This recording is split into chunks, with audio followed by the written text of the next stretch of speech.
सभी 80 शब्द प्रति मिनट की गति के लिए तैयार हो जाइए। 80 और 90 शब्द प्रति मिनट की गति पर। सभी जानते हैं ये हमारा steno for all YouTube channel है। चलिए सभी तैयार हो जाइए, रेडी।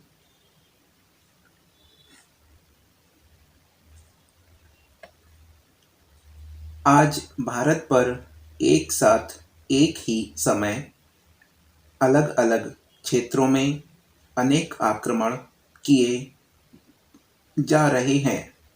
ये आक्रमण आबादी के भी हैं और आर्थिक भी, सांस्कृतिक भी हैं, धार्मिक भी, शिक्षा साहित्य पर भी हैं और रहन सहन तथा मनोरंजन आदि पर भी।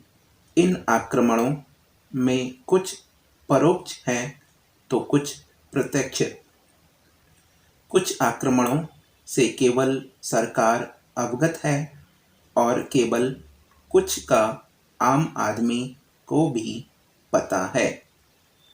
आम आदमी जिन आक्रमणों को जानता या न जानता है, जिनसे वह परिचित या अपरिचित है, वे हैं संस्कृति, साहित्य, रहन सहन और मनोरंजन के माध्यम से भारतवासियों के मन को गुलाम बनाने के लिए किए जा रहे आक्रमण। ऐसे में भाषाई समन्वय का संबंध राष्ट्रीय एकता से और गहरा हो गया है। उपग्रहों के माध्यम से आसमान से उतरी पश्चिमी देशों की उड़न परियों जो सांस्कृतिक हमले कर रही हैं, भाषाई समन्वय के अभाव में उनकी गिरफ्त और भी मजबूत हो जाएगी। मुकदमेबाजी अब एक मनोरंजन जैसी कार्य बन गई है। कभी कभी सिर्फ शौकिया तौर पर और कभी कभी कानून की गिरफ्त से बचने के लिए लोग मुकदमेबाजी करते हैं। कभी कभी कानून और कानूनी पाबंदियों के उल्लंघन के लिए अदालतों का सहारा लेना एक सुरक्षित साधन माना जाता है। अगर कानूनी क्षेत्र का इस्तेमाल वकीलों और कानून तोड़ने वालों के लिए एक उत्तर और लाभकारी साधन बनकर रह जाता है, तो इससे भ्रांति पैदा हो जाएगी और कानून का ध्येय ही खत्म हो जाएगा। न्यायाधीशों और वकीलों से अनुरोध है कि वे अपनी जिम्मेदारी की ऊंची भावना से मौजूदा कानून प्रणाली की भूल भुलैया पर विचार करें, जिसके कारण न्याय का मूल आधार ही नष्ट हो रहा है और न्यायपालिका को सामाजिक उन्नति के एक साधन के रूप में मजबूत बनाने के लिए उचित उपाय ढूंढ निकालें। आज आम आदमी अदालत में जाने के विचार से ही कतराता है। उसे यकीन है कि अदालत का मतलब है कि बहुत महंगी और लंबी लड़ाई जो शायद उसके जीवन में खत्म हो या ना हो। हमेशा ही समय पर न्याय मिलना बहुत ही जरूरी है। कानून की देरी का रोग न्याय व्यवस्था को ही खाए जा रहा है। मैं इस सम्मेलन में आए संसार के प्रतिनिधिष्ठ न्यायशास्त्रियों से अनुरोध करता हूँ कि वे कानूनी देरी से निपटने, कानूनों को सरल बनाने और आम आदमी को न्याय उपलब्ध कराने के लिए कारगर उपाय खोजें, क्योंकि कानून आदमी की सेवा के लिए होते हैं। महोदय, भारतीय समाज बहुभाषी समाज है और हमारे इस समाज में बहुसंख्यक भाषाई वर्ग के अल्पसंख्यक भाषाई वर्ग से मधुर संबंध हैं। अतः यहाँ बहुभाषिकता सहज स्थिति के रूप में स्वीकार्य है। इस समाज में व्यक्ति एक भाषा से दूसरी भाषा की यात्रा करता रहता है और ऐसे में एक ही वाक्य में एकाधिक भाषा के तत्वों का समन्वय कर वह अपना कार्य आसान कर लेता है। ओरू टिकट दीजिए। और यह एक पंक्ति राष्ट्रीय एकता के सूत्र में एक और सूत्र बढ़ा देती है। राष्ट्रीय एकता का संबंध समूह मस्तिष्क से होता है और समूह मस्तिष्क को प्रभावित, संचालित तथा नियंत्रित करने के लिए संप्रेषणीयता की शक्ति का उपयोग किया जाता है। विचार, भावना एवं व्यवहार को उपदेश के अनुकूल जगाने एवं तोड़ने में विशेष प्रभावोत्पादक शब्दों का उपयोग किया जाता है।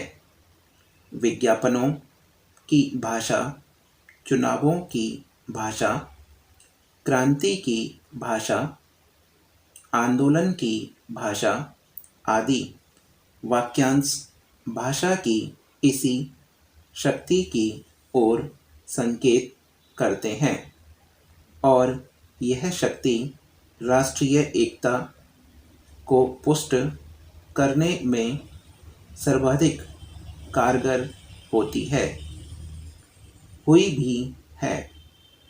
भाषा समन्वय और राष्ट्रीय एकता के संदर्भ में उस शक्ति को, प्रभावोत्पादकता को विज्ञापन मिले सुर मेरा तुम्हारा में परखा जा सकता है। समन्वय, राष्ट्र, एकता, इन शब्दों का शब्दकोश में जो अर्थ दिया गया है वह समन्वय, विरोध का अभाव, राष्ट्र, वह लोक समुदाय जो एक ही राज्य या शान में रहता हुआ एकताबद्ध हो। एकता, अभिन्नता, भाषाई समन्वय से तात्पर्य यह है कि विभिन्न भाषाओं के अस्तित्व को स्वीकारते हुए उनकी गरिमा के अनुरूप उनमें दूसरी भाषा के प्रति विरोध का भाव न आने देना। इसी प्रकार राष्ट्रीय एकता की सहज अर्थ लगाया जा सकता है वैसी एकता जिसे राष्ट्रीय समुदाय एवं दूसरे के प्रति अभिन्न होने के अभाव में संचालित करें। एकता में राष्ट्रीय विश्लेषण लगाने इसे राष्ट्र के अस्तित्व को प्रतिष्ठा से जोड़ देता है और राष्ट्रीय एकता के लिए भाषा की भूमिका अहम हो जाती है और भाषाई समन्वय का महत्व उठ खड़ा होता है। सभापति महोदय, अभी तक समुद्री कानून को अंतर्राष्ट्रीय कानून से संबद्धता करने की जरूरत का कोई ऐसा पूर्ण हल नहीं निकाला जा सका है जो सबको स्वीकार हो। हम पहले से ही अंतरिक्ष की दुनिया के विभिन्न राज्यों के अधिकारों और जिम्मेदारियों को नियमित करने के लिए कानून बनाने की समस्याओं का सामना कर रहे हैं। मुझे खुशी है कि न्यायशास्त्रियों की दो अंतर्राष्ट्रीय और एक राष्ट्रीय संस्था अगले 15 वर्षों में इंसान की ज़रूरतों का अंदाज़ा लगाने और सन 2001 में न्याय की व्यवस्था के मार्ग में आने वाली चुनौतियों का सामना करने के लिए आपस में मिलकर विचार विमर्श कर रही है। इसका एकमात्र उत्तर यह मालूम होता है कि हम न्याय की अपनी उस पुरानी प्रणाली पर फिर से लौट जाएं, जिसमें सामाजिक और नैतिक आदर्शों को पवित्र माना जाता था और उनका उल्लंघन नहीं किया जाता था।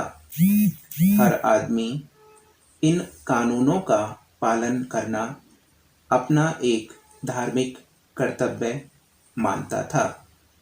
आज वैज्ञानिक और आर्थिक प्रगति के कारण धर्म का प्रभाव कम हो गया है, इसलिए समाज को इन बदलते हुए हालत के मुताबिक अपने आप को ढालना होगा और नई मान्यताएं तथा आत्म अनुशासन पैदा करना होगा।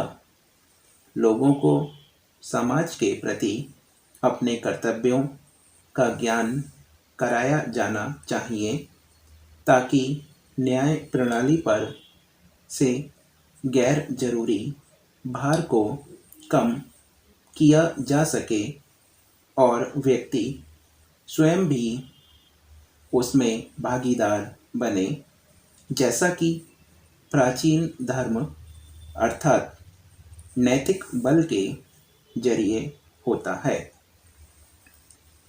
सभी इसका लिप्यांतरण कर सकते हैं आकर।